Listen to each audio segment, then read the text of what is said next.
Di sini ada pertanyaan, ya Syekh, sungguh aku adalah seorang penuntut ilmu. Terkadang semangat belajarku memuncak dan terkadang semangat belajarku menurun. Bagaimanakah agar semangat belajarku tetap memuncak di dalam hati sehingga aku selalu dalam menuntut ilmu agama ini? Huna sa'ilun yaqul Syekhana barakallahu fik, ana talibul ilm.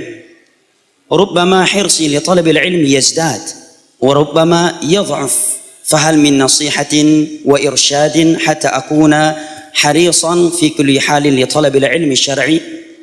نعم، سأجيب إجابات مختصرة لأن يبدو أن الأسئلة كثيرة، وبالنسبة لطلاب العلم مثل هذه الأسئلة ممكن يعني بإذن الله تعالى في زيارة قادمة نجعل لها محاضرة تتعلق ب يعني طريقة طلب العلم وكيف تخطي العوائق فيه، كيف يتخطى الإنسان العوائق فيه إن شاء الله تعالى إذا كتب الله لنا ولكم فسحة في الأجل.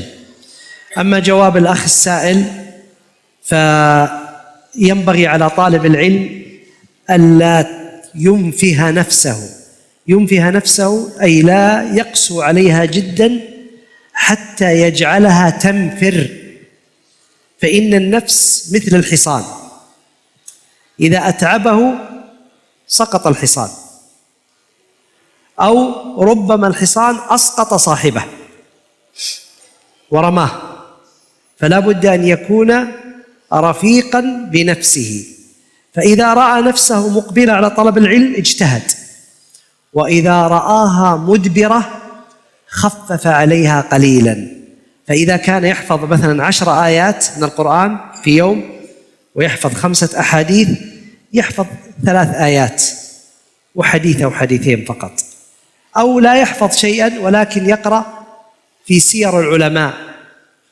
وطريقتهم في طلب العلم وتراجم العلماء، وبهذا يكون هذا جيد بالنسبة له.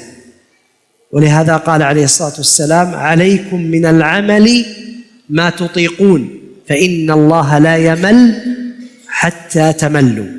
وقال عليه الصلاة والسلام: إن المنبت أي المشتديد الشديد مرة اللي يضغط نفسه ضغط، إن المنبت لا أرضا قطع ولا ظهرا أبقى، فالرفق الرفق، وأولى من ترفق به نفسك التي بين جنبيك، ثم زوجتك وأبناؤك ووالديك، ثم جيرانك وإخوانك وما سائر من يليك وسائر المسلمين. نعم.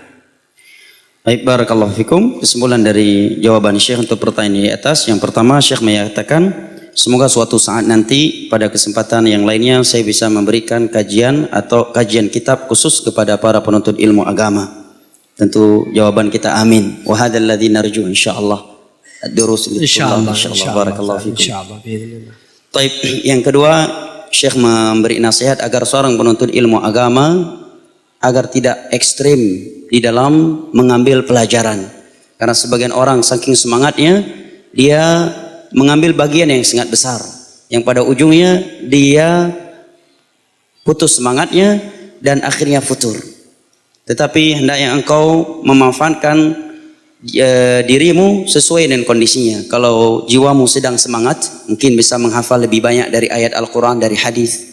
Kalau dia lagi kurang semangat, jangan dipaksa dengan terlalu banyak, ya, agak sedikit, ya, yang dihafal mungkin lebih sedikit dari ayat dan hadis.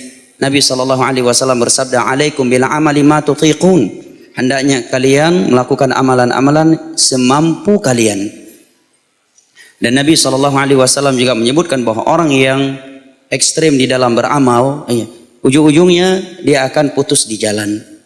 Karena engkau sekalipun penuntut ilmu agama punya hak istri, istrimu punya hak yang harus engkau tunaikan, anakmu juga punya hak yang harus engkau berikan, demikian juga orang-orang lain. Nah,